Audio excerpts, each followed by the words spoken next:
Yop tout le monde, c'est Aurel aujourd'hui. On se retrouve pour la review de l'épisode 10 de Fire Force saison 2. On a des petites théories qui se confirment. Et à côté de ça, des nouvelles zones de flou, il faut quand même le noter. Si jamais vous n'avez pas vu l'épisode, c'est dispo sur Wakanim et ADN. Vous avez les liens en description comme d'habitude de toute manière. Et on se retrouve tout de suite pour en parler, mais avant ça, générique.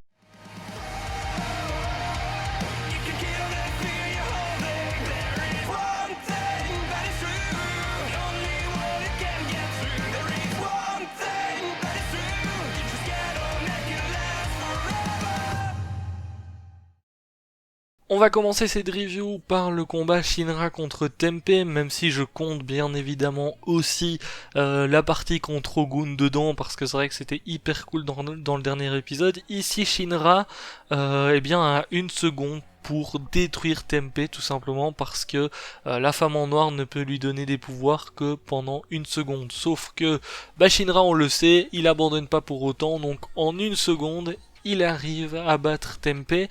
Alors c'était hyper impressionnant quand même comme truc, parce que ça montre la puissance jusqu'où pourrait aller Shinra à un moment donné, même si ici il ne l'a pas fait seul, bien évidemment vu qu'il a eu l'aide de la femme en noir, mais ça montre un petit peu la puissance que peut détenir finalement quelqu'un qui a la Dora Burst, quelqu'un qui est comme Shinra, et du coup ça reste hyper impressionnant, parce qu'une fois qu'il a envoyé valser Tempe, il s'est retrouvé à l'autre bout de la planète. Donc bon, bien sûr c'est une façon de parler, hein, mais c'est vrai qu'on peut imaginer du coup une puissance assez incroyable du côté de Shinra plus tard.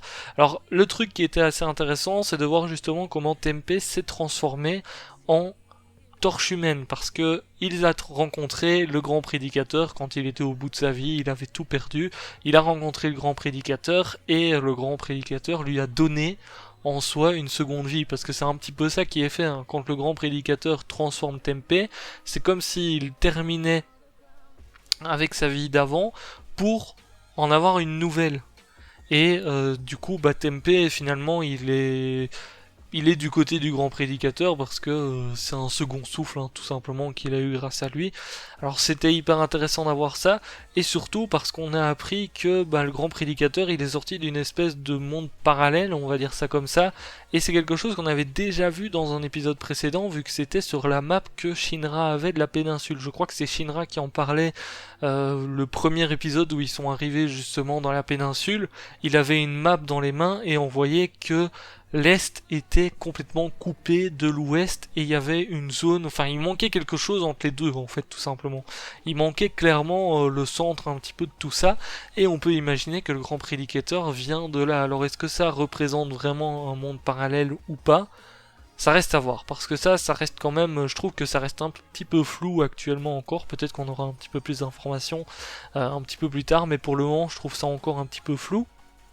Maintenant, on va passer un petit peu du côté de la femme en noir, parce que c'est vrai que c'est quelque chose qui intrigue depuis quelques épisodes. J'avais émis quelques petites théories par rapport à elle. Est-ce qu'elle ferait partie effectivement des piliers? Parce que on le sait, elle s'est sacrifiée pour donner vie à l'Oasis, et on sait aussi depuis l'épisode précédent, ou encore l'épisode d'avant, je sais plus, que effectivement, pour faire fonctionner un Amaterasu, vu qu'il y en a plusieurs, hein, il y a celui de Tokyo et celui-ci, eh bien il faut le sacrifice d'un pilier. Et ici, eh bien on a appris que elle s'était effectivement sacrifiée pour donner vie à l'Oasis. Alors il y a déjà quelque chose qui peut rentrer en compte ici, c'est que le grand prédicateur c'est quelqu'un qui est considéré comme un dieu. Donc Shinra et la 8ème brigade d'une manière générale vont devoir affronter un dieu, mais surtout c'est un dieu qui peut créer ou détruire potentiellement grâce à l'aide des piliers. Parce que ce qui permet de donner vie, comme il y a eu pour l'Oasis ou comme Tokyo, c'est Amaterasu, et pour Amaterasu il faut effectivement minimum un pilier, parce que bon, ici on a l'information comme quoi il y a un pilier qui s'est sacrifié pour celui de l'Oasis, et on peut se dire que pour celui de Tokyo c'est le premier pilier, donc qui ressemble un petit peu à Iris là, et qu'on a déjà vu dans les rêves de Shinra, ou du côté de Shinra qui essayait justement de prendre le contrôle de Shinra. Donc on peut imaginer que elle a été sacrifiée justement pour l'Amaterasu de Tokyo. Ici on a la femme en noir, c'était pour l'Amaterasu de l'Oasis. Mais du coup, il y a quand même une question qui se pose. On sait que le grand prédicateur, son objectif, c'est de récupérer les 8 piliers. Ça, c'est une première chose, parce qu'il veut recréer la catastrophe. Donc, on peut se dire qu'un pilier, effectivement, peut ramener la vie tout autour, grâce à l'Amaterasu, tout autour de l'Amaterasu, par sacrifice, ce qui serait plutôt logique par rapport à l'Oasis et à Tokyo, sauf que pour recréer la catastrophe, il y a besoin des 8 piliers, donc il faut effectivement... Un pilier, ça représente finalement une espèce de flamme sacrée, hein. Et il faudrait finalement avoir 8 flammes sacrées pour qu'il y ait assez d'énergie pour recréer la grande catastrophe qui a complètement tout détruit. Donc ça serait un petit peu l'objectif justement du grand prédicateur. Il y a quand même un truc qui me perturbe, c'est que si effectivement tout ce que je vous raconte là c'est bon et qu'il faut effectivement les 8 piliers pour réussir à détruire, à recréer cette grande catastrophe, comment est-ce qu'ils vont faire à l'heure actuelle? Parce que à l'heure actuelle, du côté des hommes en blanc, il y a 3 piliers. On connaît Shinra qui est du coup le 4ème. Bon, on a aussi Inka qui est compté du coup du côté des hommes en blanc. Le truc étant que derrière il y a le premier pilier qui a déjà été sacrifié.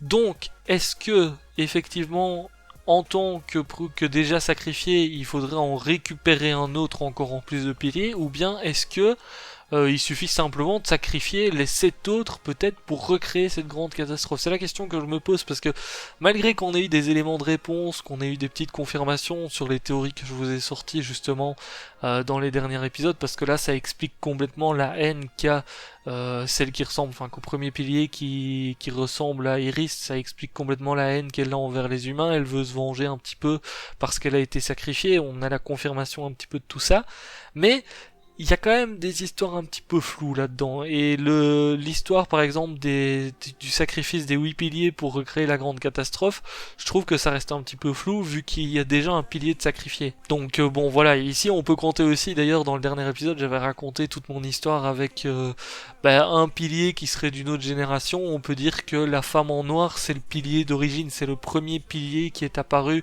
aux côtés du grand prédicateur. Elle a décidé de se sacrifier pour recréer la vie à cause de justement la grande catastrophe qu'il y a eu, mais ça montre surtout que s'ils veulent potentiellement recréer de la vie un petit peu partout, et au lieu d'en recréer simplement à certains endroits, il faudra potentiellement sacrifier d'autres piliers, c'est ce qu'on peut se dire aussi. Donc il y a pas mal encore de zones de flou, parce que je les imagine mal encore sacrifier des piliers pour recréer de la vie. Donc on verra bien un petit peu ce qui se passe dans les prochains épisodes, mais c'était un arc hyper intéressant qui changeait de ce qu'on a eu jusqu'ici, parce qu'on est dans un environnement un petit peu plus sauvage, hein. On a pu voir un petit peu ce qui se passait en dehors de toutes les villes, etc. Même si ici il y avait un autre Amaterasu, c'est vrai que ça nous a permis de voir un petit peu comment la planète était à côté, parce que avant d'arriver justement à ce second Amaterasu, on a vu que derrière c'était le désert, quoi, hein. Il y a tout qui était détruit. On a vu qu'il y avait beaucoup de torches humaines aussi à un moment donné. Là, Ogun et Shinra en ont vu énormément pendant la nuit.